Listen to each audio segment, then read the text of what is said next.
Yo, what is going on YouTube? I am Germ here. Today we have some big news coming out of the LCS where we're going to be talking about this tweet on the screen where ZSXZ is talking about someone is coming, and obviously is a picture from Swordart's like Instagram story, I believe, maybe his fleet or something like that on Twitter, where it shows him on a plane, obviously flying to North America, that he's on his way here, that he's on his way over to the LCS, to TSM, because they're starting to get ready for the season. You know, the holidays are over, teams are going to start practicing, they're going to start grinding, scrimming, and all that stuff, and we're getting closer and closer to the season, and that is so exciting. But before we get into all that stuff, I just want to mention real quick a word from our sponsor, which is Draft Buff. This is an esports fantasy website and app that is super awesome. It's easy to use, it's a ton of fun, and something you guys should be really excited about. As you can see on the screen, you can build a fantasy team of the best players in esports. They have all different kinds of games like League of Legends, Rainbow Six Siege, Call of Duty League, all the stuff you guys know and love.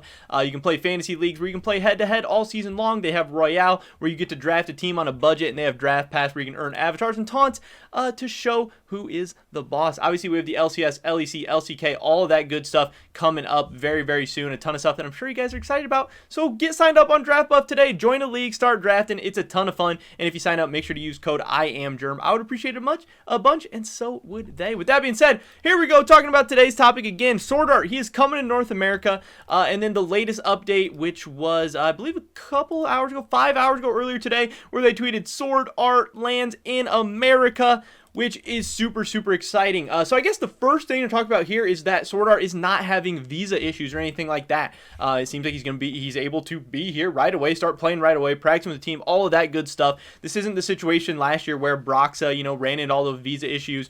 There was obviously a bunch of concerns about Swordart's contract and taxes and if he's gonna be able to get into the country and all that stuff before. Obviously, the coronavirus pandemic is still going on, so we still have all these issues with travel and all these things, but TSM, they did the right steps.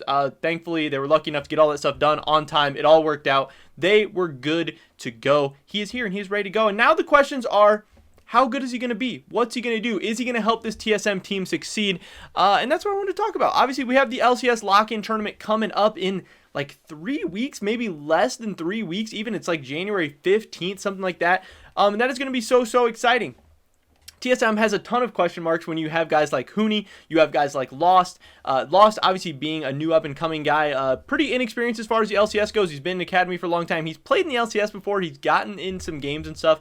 But it'll be interesting to see how he does, because he did really dominate the academy scene. And out now, obviously being paired up with Swordart, it'll be so interesting to see how they're able to generate synergy, what Swordart is able to teach him as far as in-game, but also just out-of-game, how to be a professional, how to lead the life, how the different practice and lifestyles of a player from the East like Swordart comes over into the Western culture and scene and solo queue environment and just all these things, how well Swordart is able to adapt to all these different kind of things.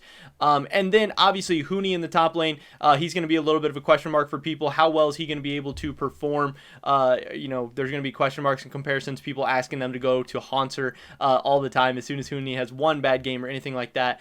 TSM might be a little bit of a slow start, honestly, because again, not only do they have two big question marks in Huni and a new player in Lost that's going to need to take time to develop, they have a brand new bot lane that's going to take time to develop synergy, and once they play the lock-in tournament, that's only going to be off like 2 or 3 weeks of practice. And you're going to have other teams like 100 Thieves, where they're coming in with 4 Golden Guardians players that played together most of last season. You have teams like Cloud9, who, yes, they have new pieces coming in, but they're returning a lot of their core from last year, where TSM has a lot more moving parts because they're replacing 4 out of their 5 members, obviously, which is really crazy. Spica, the only guy returning to the Team Solo mid starting roster.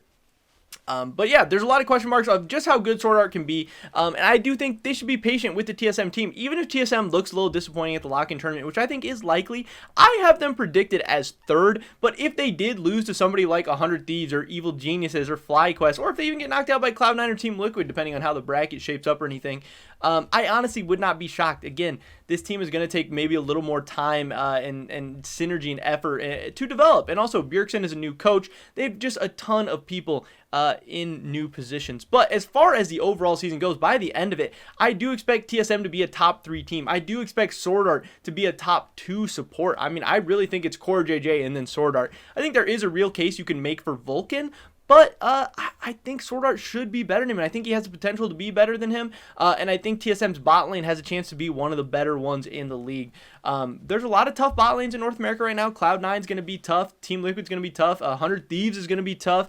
Who knows exactly how the FlyQuest bot lane is going to develop over time. There's going to be some tough competition, and TSM is going to have a big ask to perform. And getting that world spot this year, it's gonna be tough. There's gonna be a lot of teams fighting for not a lot of spots. And in this LCS lock-in tournament, we're gonna find out a lot about all these teams. Again, I love that they have this new preseason tournament where you're getting a single round robin, but then also you're getting best of threes, you're getting best of fives. We're getting to see some of these lower teams in the league, how they would actually perform in a playoff setting, in a best of three situation, in a best of five situation. And our best teams are getting put to the test more and more often, which I think eventually will really help them at the international tournaments, where, you know, there is some best of ones, which you're also getting in this tournament, but then there's also some best of fives. So you need practice doing all that stuff. And I think it's going to be interesting. I do think Swordart is going to be a huge pickup for TSM. I really hope he's able to change their playstyle. TSM has long been known as the very, very passive, scaling team fight team that waits for the other team to make a mistake, and then they try to outclass them just with sheer talent. But again, that never really works on the international level, because teams are always bringing it to you. They're forcing you into mistakes. You don't just outclass them. You can't just scale up and win team fights. You have to create your own leads. You have to create your own advantages. You have to go for some crazy plays. And TSM has had that issue for a long time, and Bjergsen has obviously been a part of the team for a long time, so people have some question marks whether he's actually going to come in and change the team's play style. Swordart, in an interview, said that he wants to help TSM play the chaotic style, play the LPL style, not be so passive, not be so scared to go win games. And I hope that happens. Again, I don't know if it's going to happen right away. I don't know if it's going to happen at the lock-in tournament, but Swordart seems determined to prove himself in North America, to prove that he can be a top support in any region. He said he wants to show that he is a guy who can win all over the world, all in different places. And he's been a winner everywhere he's went, so I don't know why we should expect less from him at TSM. Again, the supports in the LCS are also pretty weak. It's not one of the stronger positions in North America, so I think he's going to have a chance to come in and shine right away. And if he can be that tactical Core JJ type relationship, type bot lane with Swordart and Lost, then obviously TSM is going to be in a great position. Power of Evil is an absolute rock in the mid lane. Spica is a young and up-and-coming player who has a chance to be the next North American star as far as junglers go. And it's going to be interesting to see. But I was very, very excited to see that Swordart was able to get into the country. He was able to travel over. He was able to get his visa and everything, get all ready to go with no issues. It seems like he is in America. He is ready to go now. The team is going to start practicing up, and hopefully we start getting some, rumblings of how scrims are going, how things are going, what teams are looking good, what teams aren't. Because I know last preseason and the preseason, we really heard, even before the season started, just how good Cloud9 was looking. And then obviously they came right out of the bat swinging. So I do think scrims can actually tell us a little bit about what's going on, how the different teams are all looking, how that's all shaping up. But again, either way, we're very, very close to finding out a lot about what is going to be going on with Swordart. Is he going to be able to carry Team Solo Mid? How good is TSM going to be in 2021? All those questions are going to get answered really, really soon. Because again, the lock-in tournament is just a couple of weeks away, and then we just get right into the ground running into that LCS season. And remember, this year, Spring Split matters more than ever before. Winning those games early on in the year, those are going to be impactful. Those are going to matter. So you can't really take games off. You can't really take games lightly. You want to perform. You want to be ready to go. Again, we talked about Bjergsen having a ton of faith in Huni. He thinks Huni has a chance to be one of the best top laners in North America. I think that Swordart has a chance to be one of the best supports in North America. I think he can really carry this TSM team. I think his in-game play is going to be great. Obviously, people have some question marks about that. Like, oh, he got carried at Worlds. He was one of the worst players on Suning. He wasn't that good of a support in the LPL. Well, the LCS is kind of a step down from Worlds. It's kind of a step down from the LPL. And I think his intangibles of being able to shape how this team plays is probably going to be more important than just how he performs on the Rift, but I do think he's going to perform very admirably on the Rift as well. But that is pretty much it for this video today, guys. Definitely drop a like if you enjoyed it. Leave a comment down below. What do you think about this whole situation, Swordart coming to TSM? How good of a support do you think he's going to be? Where do you rank him in the league? And how good do you think TSM is going to be because of this big pickup? This is the highest paid player in the league. It's a big acquisition, and he's going to need to perform. Otherwise, TSM obviously wasted a lot of money in the offseason, and that's never fun. Subscribe to update on my latest content. Hopefully I catch you guys in the next one. But until then, peace!